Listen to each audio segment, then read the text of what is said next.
إني أرى ريال مدريد بدون تشافي ألونسو، أرى مدريد أيضا بدون هوية وبدون شخصية. لعب يفتقر إلى اللعب، يفتقر إلى اسم ريال مدريد، يفتقر إلى شخصية ريال مدريد.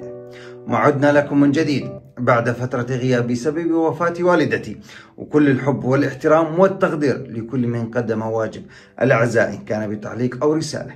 وخلينا نبدأ. ريال مدريد بدون تشافي ألونسو ربما هي باتت قريبة.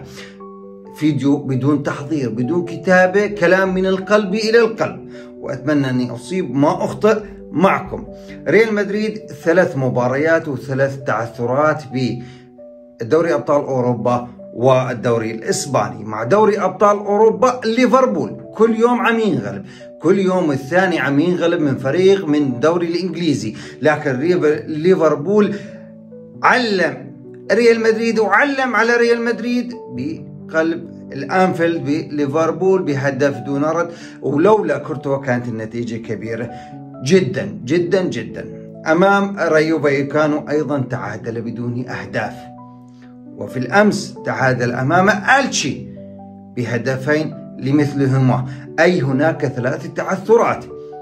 ريال مدريد تعثر ب3 مباريات، سجل فقط هدفين وتلقى 3 تعثرات، وكان الفارق مع برشلونة إلى 6 و7 نقاط، بينما حاليا الفارق نقطة. لولا التعادل اللي امبارح صار ولكان برشلونة متصدر بفارق الأهداف، لكن النقطة أنقذت ريال مدريد وأنقذت الصدارة لريال مدريد بهدف دينهاوسن. أسباب التعثر ريال مدريد اللي هو أحد الأسباب التعثر هو الإدارة اللي معطي ألونسو كامل صلاحياته، ولكن ألونسو وأسلوب ألونسو لم يعجب بعض اللاعبين ومنهم فينيسيوس جونيور وجود بيلينغهام. كل الأخبار حاليا في إسبانيا وفي الاتحاد الأوروبي عن اقتراب إقالة تشافي ألونسو. تشافي ألونسو نعم أخطأ في الأمس أمام ألتشي، مخطئ قولا واحدا. تشكيلة تفتقر إلى تشكيلة ريال مدريد. عندما بتلاقي هذا الإنسان إنه وجد التشكيلة والأسلوب ماشي، يقول لك خليني أغير وأثبت إنه أنا مدرب. لا، خليك ماشي بسكة الانتصارات. يعني امبارحيات لعب مقرف صراحة. يعني إن كنت أنت مدريدي ولا غير مدريدي لازم تعترف بهالشيء هذا. اللعب امبارح لريال مدريد هو لعب مقرف حواري، ولعب الحواري أفضل منه، مع تحياتي للحواري أصلا. التشكيلة اللي نزل فيها مبينة تخبيص التخبيص. أي كل فترة بعده مفكر حاله ألونسو على أنه هو بعده ببداية الموسم ولا زال بجرب. لا يا حبيبي أنت لعبت كلاسيكو وانتصرت وخسرت أمام الأتلتيكو وقاعد تلعب بدوري أبطال أوروبا، بدك تقعد ناس بدلاء، بتحضر لأولمبياكوس، مع احترامي لأولمبياكوس اليوناني مش لهالدرجة إنك تستهتر. لاعبي ريال مدريد وأولهم فينيسيوس اللي هو دائما يمكن السبب الرئيسي حاليا ليكون لإقالة تشافي ألونسو.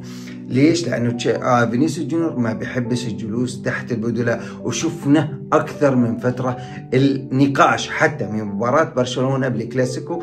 فينيسيوس ما كانش حاب إنه بده يطلع من المباراة بالتبديل، وطلع برا الملعب ورجع اعتذر ورجع أسلوب امبارحيات كمان احتياط. يعني اللاعبين عم بيحسوا ببرودة. حتى امبارح بهدف ألتشي الثاني تحس فالفيردي اللي كان قال بدي أركض حتى تنفجر قدمي، فالفيردي امبارح بتمشى وبتمخطر، فمعناته في غلط واللي هو ألونسو.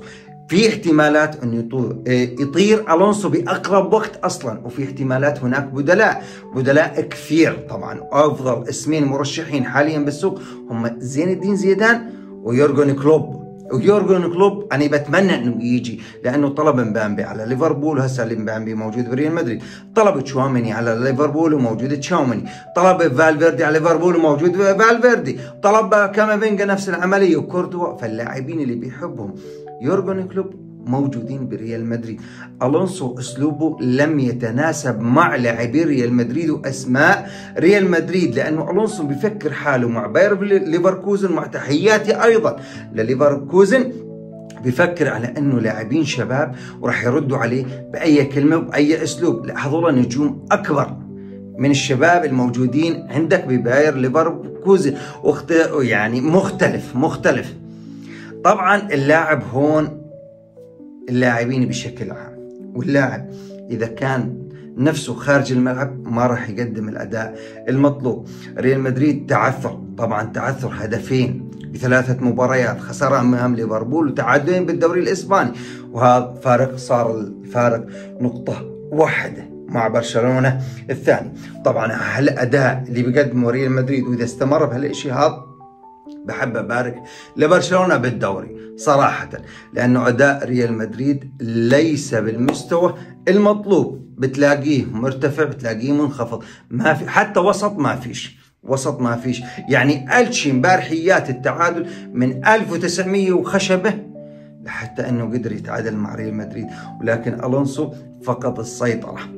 عندك رودريجو كمان أيضا، مبامبي نفس الشيء. مبامبي يعني امبارحيات بهدف ألشي كان يعاتب ألونسو نفسه، ومش مقتنع ألونسو أنه مبامبي مش مهاجم صندوق. ايمت بتذكر أنه في عنده لاعب مهاجم صندوق مثل أندريك وغارسيا بينزلوا بآخر الشوط الثاني، وغارسيا ضيع فرصة الهدف الثالث.